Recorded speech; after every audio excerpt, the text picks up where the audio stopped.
কোটা সংস্কারের দাবিতে কয়েকদিন থেকে চলছে শিক্ষার্থীদের বাংলা ব্লকেড কর্মসূচি। বাংলা ব্লকেডের অংশ হিসেবে বৃহস্পতিবার 11 জুলাই পুলিশের ব্যারিকেড ভেঙে রাজধানীর শাহবাগে অবস্থান কর্মসূচি পালন করেছে হাজার হাজার শিক্ষার্থী। বৃষ্টি উপেক্ষা করে বিকেল 5টার দিকে ঢাকা বিশ্ববিদ্যালয় সহ বিভিন্ন বিশ্ববিদ্যালয় ও কলেজের শিক্ষার্থীরা মিছিল নিয়ে সেখানে আসেন। এরপর পুলিশের উদ্দেশ্যে প্রায় ভুয়া ভুয়া গো ব্যাক স্লোগান দিতে দেখা যায় শিক্ষার্থীদের। এক পর্যায়ে পুলিশের জলকামান ট্যাঙ্ক ঘিরেও বিভিন্ন স্লোগান দিতে থাকে তারা। এমনকি পুলিশের সাজোয়া যানে উঠে আন্দোলনকারীদের উল্লাস করতে দেখা যায়। অবস্থা বেগতিক দেখে পুলিশ শেষ পর্যন্ত মাইক হাতে নিয়ে আন্দোলনকারীদের উদ্দেশ্যে নানা বার্তা দিতে থাকে।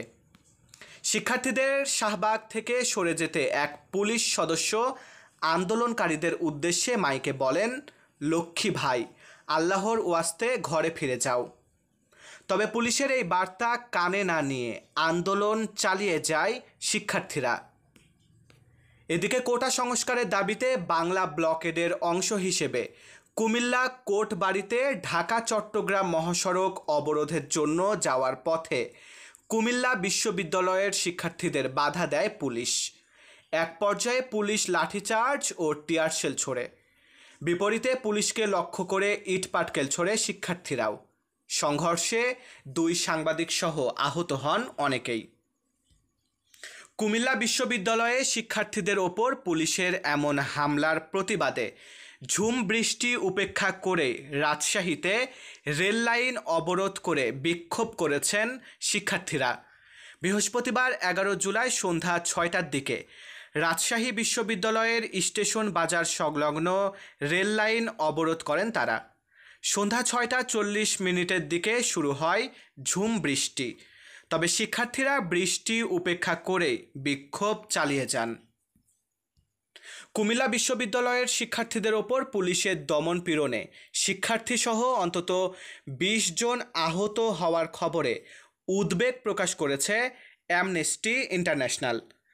যুক্তরাষ্ট্রভিত্তিক আন্তর্জাতিক এই মানবাধিকার সংস্থার দক্ষিণ এশিয়া শাখা বৃহস্পতিবার সামাজিক যোগাযোগ মাধ্যম ফেসবুকে দেওয়া এক পোস্টে উদ্বেগ জানিয়েছে।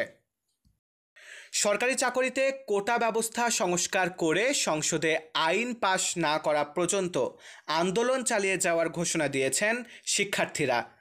বৃহস্পতিবার 11 জুলাই বিকেল 5টা থেকে 4 ঘন্টা রাজধানীর শাহবাগ মোড় অবরোধ করে এই ঘোষণা দিয়েছে তারা। এদিকে 2018 সালে কোটা বাতিল করে জারি করা পরিপত্র অবৈধ ঘোষণা করে দেওয়া রায়ের মূল অংশ প্রকাশ করেছেন হাইকোর্ট।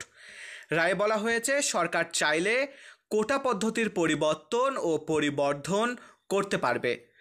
কোটা পূরণ না হলে মেধার ভিত্তিতে নিয়োগ দিতে পারবে। বৃহস্পতিবার 11 জুলাই বিচারপতি KM কামরুল কাদের ও বিচারপতি খিজির হায়াতের সমন্বয়ে গঠিত হাইকোর্ট বেঞ্চ এই রায় প্রকাশ করেন। মারুফ হাসান বিশাল, বাংলার 10।